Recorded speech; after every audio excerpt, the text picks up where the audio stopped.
आज हम एक ऐसे ग्रंथ की बात करेंगे जो करीब 2300 साल पुराना है, कौटिल्य का अर्थशास्त्र। और देखने वाली बात यह है कि ये प्राचीन ब्लूप्रिंट आज की एक मॉडर्न सुपर पावर को कैसे आकार दे रहा है। चलिए इस ग्रंथ की एक बहुत ही दमदार बात से शुरुआत करते हैं। कौटिल्य ने कहा था, स्वार्थ के बिना कोई दोस्ती नहीं होती। ये एक कड़वा सच है। बस ये एक लाइन दुनिया को देखने का उनका जो प्रैक्टिकल, एकदम रियलिस्ट नजरिया था, उसको पूरी तरह से बयां कर देती है। और यहीं से हमारा सबसे बड़ा सवाल खड़ा होता है। एक प्राचीन साम्राज्य के लिए लिखी गई किताब आज 21वीं सदी के लोकतंत्र की विदेश नीति को कैसे चला रही है? इसका जवाब जितना हम सोचते हैं उससे कहीं ज्यादा गहरा और दिलचस्प है। इस किताब को समझने के लिए हमें सबसे पहले इसके लिखने वाले से मिलना होगा। वो हैं चाणक्य, मौर्य साम्राज्य के पीछे के मास्टर रणनीतिकार। तो आखिर कौन थे ये चाणक्य? देखिए, जिन्हें हम कौटिल्य भी कहते हैं, वो सिर्फ कोई किताबी ज्ञानी नहीं थे। वो एक टीचर थे, एक जबरदस्त स्ट्रैटेजिस्ट थे और सम्राट चंद्रगुप्त मौर्य के चीफ एडवाइजर भी। उन्हें किंग मेकर भी कहा जाता है क्योंकि उन्होंने एक पूरे राजवंश को उखाड़ फेंका और भारत के सबसे बड़े साम्राज्यों में से एक को खड़ा करने में मदद की। और ये जो अर्थशास्त्र है ना, ये कोई थ्योरी की किताब नहीं है, ये तो उनकी प्रैक्टिकल हैंडबुक थी। अच्छा, उन्होंने अपने विचारों को बहुत ही व्यवस्थित तरीके से रखा। इस विश्लेषण में हम पहले उनके बारे में जानेंगे, फिर राज्य के 7 अंगों की उनकी जो मूल धारणा है उसमें उतरेंगे, नेतृत्व, नींव और शक्ति को देखेंगे, और आखिर में ये पता लगाएंगे कि ये प्राचीन ब्लूप्रिंट आज भी कैसे इस्तेमाल हो रहा है।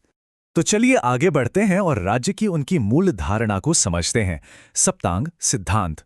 कौटिल्य के लिए कोई भी राज्य सिर्फ जमीन का एक टुकड़ा नहीं था। नहीं, उनके लिए ये एक जिंदा शरीर की तरह था, एक जीता जागता ऑर्गेनिज्म। और इसी को उन्होंने सप्तांग सिद्धांत कहा। मतलब राज्य के 7 हिस्से हैं, 7 अंग, जिन्हें प्रकृति कहा जाता है। और जैसा कि शरीर में होता है, अगर एक भी अंग कमजोर पड़ जाए तो पूरा शरीर बीमार हो जाता है। और ये रहे वो 7 अंग जो किसी भी मजबूत राज्य की नींव होते हैं।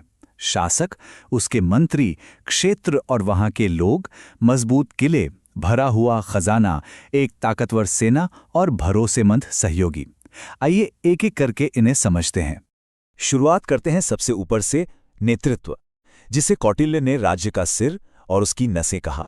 पहला और सबसे जरूरी अंग है स्वामी, यानी राजा। पर यह सिर्फ ताकत की बात नहीं है। शासक को समझदार, बहादुर और उसी जमीन का होना चाहिए। उसकी सबसे बड़ी जिम्मेदारी है अपनी प्रजा का रक्षण, यानी सुरक्षा, और पालन, यानी उनका पालन पोषण करना।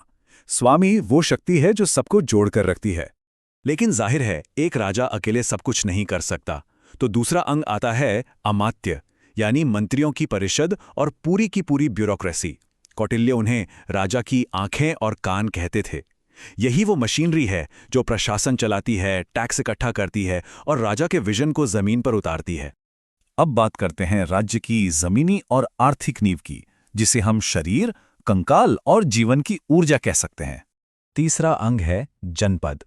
ये सिर्फ जमीन नहीं है, बल्कि उस जमीन और उस पर रहने वाले लोगों का मेल है।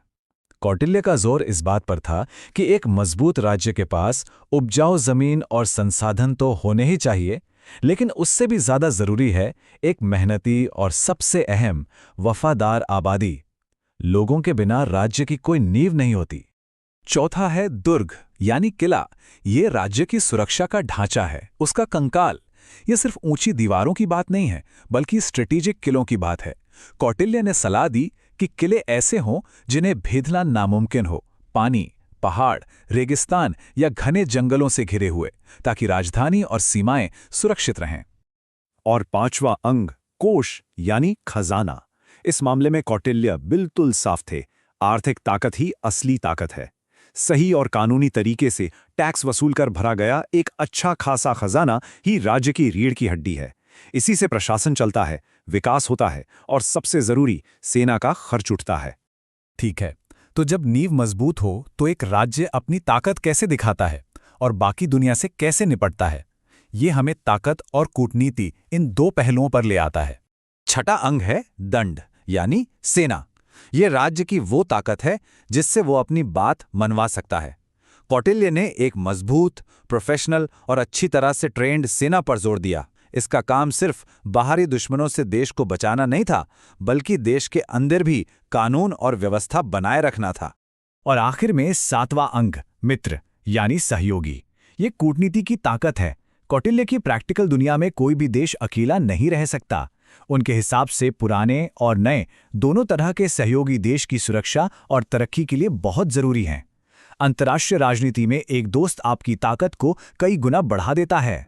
और ये प्राचीन सलाह हमें सीधे आज के एक बड़े सवाल पर ले आती है। आज की इस बदलती दुनिया में कोई देश अपने दोस्त कैसे चुनता है और अपने फायदे की रक्षा कैसे करता है?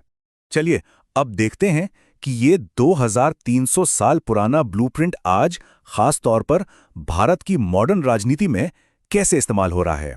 इसका सबसे अच्छा उदाहरण भारत की विदेश नीति का एक अहम कॉन्सेप्ट है, रणनीतिक स्वायत्तता। जरा देखिए, एक तरफ भारत क्वाड जैसे ग्रुप्स के जरिए अमेरिका के साथ अपने सुरक्षा रिश्ते मजबूत कर रहा है, तो वहीं दूसरी तरफ रूस के साथ अपनी पुरानी डिफेंस पार्टनरशिप भी बनाए हुए हैं और उससे तेल भी खरीद रहा है।